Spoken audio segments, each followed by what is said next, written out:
Hi, everybody. Dan Illman, Mike Beer. It's opening day where the turf meets the surf. The Del Mar 2021 summer meeting begins, and the traditional opening day feature is the Oceanside. Let's take a look at the field, and it is a big, wide open race, a field of 14. Mike, you can make a case for 7 of 8 of these horses. Dream Shake, the 6, might be the most accomplished horse in this race, but he's still got to prove it on the turf. Yeah, that's the big question. I mean, certainly you could argue he's the most talented horse in here for sure.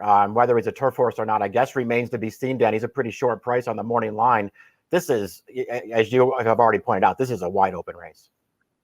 With all of these horses in this race, there should be a scramble for position and for the early lead. No surprise that the Timeform US Pace Projector has this race a red bar scenario indicating the likelihood of a fast pace. Bruto, like Dream Shake, is expected to be up close to the pace while they both stretch out in distance and switch to the first time on the turf.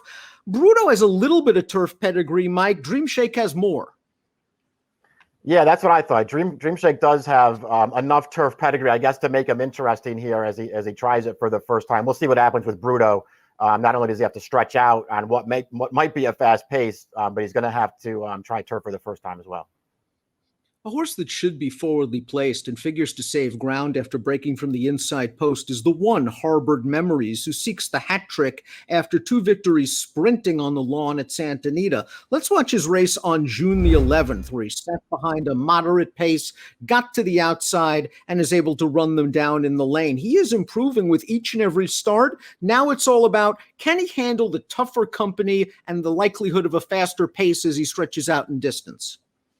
Yeah, those are real questions for him. I think this horse has some talent, though. He's got a pretty nice pedigree, Dan. He won this race very easily after a good trip. He had a little bit of trouble getting clear 2 starts back, but still managed to close that field down. You can see there on the replay, he's got a real nice way of going. I'm going to use this horse. I think he could be an okay price in here, and I think he will stretch out. Shipping in from Gulfstream Park is the number 2 Fighting Force off this victory in the not surprising stakes over yielding ground. Now, this race was at a mile. Fighting Force down inside broke from the inside post, got to the outside, makes the lead here, and he draws off pretty nicely to earn a career best 86 buyer. Now, again, there was cut in the ground here, and that is very unlikely to happen in San Diego. Right, probably not getting the same conditions. This is clearly the best race of this colt's career, though, Dan. He took a step forward in there with a good trip. Saw plenty of this horse early on when Pletcher had him. Seen a lot of his races down at Gulfstream. I'm not a big fan of this horse. I really don't want him in here if he's going to be around the 6-1 morning line, but he ran well last time. Crew Dragon was stakes placed for trainer Bill Mott 2 back, and then he's in his final start for Mott at Keeneland. He ran an okay 3rd. Let's watch that allowance race over good going a mile and 1/8. And we see Crew Dragon try to angle his way to the outside here. This race came back pretty solid. The runner-up Cellist would come back to win the Autobahn with an 83 buyer at Churchill, and then a surprising 3rd in the Belmont Derby with an 84 buyer. Crew Dragon finished ahead of 2 next out winners in this race, and then went through the auction ring and sold for $310,000. I mean, that seems like it's been a pretty live race. We'll see if this horse can take a step forward off of it. I thought he ran okay last time. I didn't really like his race 2 back all that much. They had a pretty solid pace going on in there, and he really couldn't make much of an impact. We'll see what he does. I wanted other horses in here. Bob Baffert stretches the 4 Bruto out off a pace-pressing win sprinting on the dirt. He should be one of the speeds. He is by Nyquist, and it's too early to tell how Nyquist will fare as a turf stallion. He's 2 for 28 with first-time turf runners. This horse, Bruto, is a half to a synthetic stakes-placed sprinter. The dam a half to one of our favorites, good old Barron's, a hearty handicap horse in the 90s, but far from a turf horse. Yeah, not a lot of turf in this horse's pedigree. Listen, it's going to be Baffert, I guess, at a big price. You always feel like just because it's Baffert with some, decent dirt form, this horse will probably take more money than he's supposed to, and that would be a real problem. 12-1 on the 5, Petruccio, Mike Smith, Richard Mandela. This horse is graded, placed on dirt, and he earned a stakes placing in the race we're going to take a look at right now. The Singletary going a mile in his first start off of a short layoff. He's the beaten favorite in this race, but as we watch Petruccio, he's down inside here. He's going to try to get out for a little bit of room, and he's kind of in tight, Mike. He runs an okay 2nd, and the winner of this race would come back and run 2nd in the Cinema with a 79 buyer at Santa Anita. I thought this horse ran well in this race, Dan. For whatever reason, Mike Smith just committed to the inside at the top of the stretch, and you saw how tight it was for this horse. While he was trying to find room, the winner was closing out in the clear. You could certainly argue that it made all the difference in the world in there, Dan. This horse is pretty good. Dream Shake, the number 6, is pretty good as well. Grade 1 placed on dirt in the Santa Anita Derby. He ran very well against Jackie's Warrior in the Pat Day Mile. Didn't really fire in the Woody Stevens. Not sure the wet track and the way how the track played that day worked to him. He was kind of down on the inside early in the card where it seemed that the rail wasn't the place to be. He obviously has talent and he has turf pedigree. The Twirling Candies can step on the turf. The Dams of Half to Synchrony, a good turf horse. The second dam, Brownie Points, was a good turf horse. He might be just very well the best horse in the race, but he's got to prove it at a relatively short price. Yeah, I think that would be the only drawback for me. I wouldn't argue with anybody who just said he's better than these horses. He's bred to handle the surface. He's got speed and he's going to win. That may certainly be the case. I'm going to bet somebody else. I won't be surprised when Dream Shake beats me. Jungle Cry scored at odds on at Golden Gate Fields last time out. Let's watch that race. He got a very nice trip and ride. There wasn't a lot of pace. They backed down the half mile to 48. He was pushing it. He took over the lead, and he always has enough to beat this field. Now he steps back up, but he is stakes placed. He is. He ran okay in this race. I actually liked him too back in the Alcatraz, Dan, and bet him that day. And I guess he ran fine, but it certainly wasn't a performance that made me want to bet him back against this field. Arguably, the horse with the most upside potential in the race is the number 8 Flashiest. Let's watch his most recent start, going 1 1/8. He won his first 2 races despite having less than ideal trips. He didn't have another good trip in this race.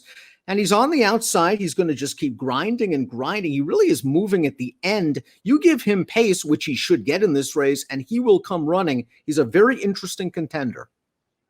Yeah, he is. This horse has run well in all 3 of his starts so far. He does crack a pretty big finish in his races. He ran really well last time. I thought the horse that won that race, Hudson Ridge, is a nice horse who was coming off of a stakes win, and this horse was getting to him at the end. I think this horse is very dangerous in here. Looks like the 9, No Foolery Here, is starting to slowly put it all together for an excellent trainer in Richard Baltus. Let's watch his maiden win back in late May. Working from the far outside post in the 7-horse field, we see No Foolery Here find his way down towards the inside. He's now going to ease out for a look, and he's going to go by this pace setter. He did a lot of interesting, good things for a lightly raced horse, a horse that seems to be mentally coming to hand. Yeah, I think those things are all true. And I do think this horse is getting better. I liked that win from him last time. I thought he ran really well. They're going to cut him back to 1 mile in here, Dan. I don't think that's supposed to be a problem. I could certainly see trying to use this horse somewhere at a price. I think the 10 Mucho Del Oro figures to be forwardly placed as he seeks his 4th consecutive victory, and he passed the mile test at least in his most recent start. We'll watch that effort, a starter 50 on June the 12th. Just a nice, easy lead he got in this race. Well rated by Edwin Maldonado, and he's just going to have enough to hold off the closers. 83 buyer, though, for a lightly raced horse. He has some upside, but the prospect of a fast pace worries me. Yeah, me too. It's going to work against him, it feels like, and especially when you feel like he just has to probably improve to beat this field. Hess has done a great job with him off the claim. That's sort of Hess's MO. He's really good with the horses that he claims, but this horse has to take another step forward. Perhaps limited upside for the 11, None Above the Law, who's already raced 11 times, but this is a horse that's underrated. He's won 4 times. It seems like he fires each and every time they run him 2 turns, and we'll watch his race in the Snow Chief, going 1 1/8 for Calbreds last time out. He's the gray in behind horses. He's got to find a way through. He eventually is going to get his way through, and he comes with a good, strong finish. Now he's got to find a little bit of improvement, but he might get the right setup. Yeah, the pace could set up for this horse. He likes to sit and make one run. Listen, he ran well in the Alcatraz. He actually won that race pretty easily over Jungle Cry 2 starts back. He ran well last time, and this race could set up the right way for him. We just saw None Above the Law run 2nd in the Snow Chief. Ingest ran 4th in that race. He was chasing that solid pace and was only beaten 3/4 of a length throughout his last race on dirt. Another horse, though, that likes to kind of be in the mix early. Yeah, he does feel like he's improved as a 3-year-old, so you can give him credit for that kind of stuff. He did run okay in the Snow Chief 2 starts back. He's back on the right surface this time. We'll see what kind of trip he can get at a price. Morning line favorites the 13, What Makes Sammy Run. It'll be interesting to see if he is the favorite at post time, considering what Dream Shake has accomplished on dirt in his career. But What Makes Sammy Run's last 2 races sprinting, very, very good. Let's watch the Desert Code going 6 furlongs. Now, I thought he got a good trip in this race. You look at the short comment, and it makes you think maybe he had to overcome a lot. He was bumped at the start, but then he was in between horses, angled out with a clear run, and then blew him away. He ran very well in this race, and he got a figure. To me, it's all about distance. Can this horse get a mile? Because if he does, I think he's pretty good on the grass. I agree. I love this horse, Dan. I was a huge fan when Weaver had him, and I thought he ran some races. I know he hasn't won going a route of ground yet, but he ran some good races going longer with trips that did not work out for him. Obviously, he's improved since they cut him back out in California, but I think he's going to get the mile in here. He did not get a good post, and I don't know if I would bet him as the favorite, but I think this horse is good.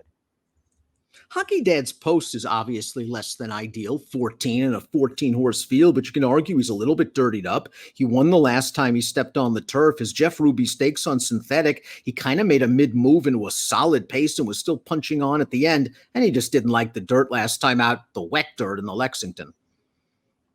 Yeah, the Lexington, he had plenty of things to throw excuses his way if he wanted to do that. It feels like he probably is better as a turf horse.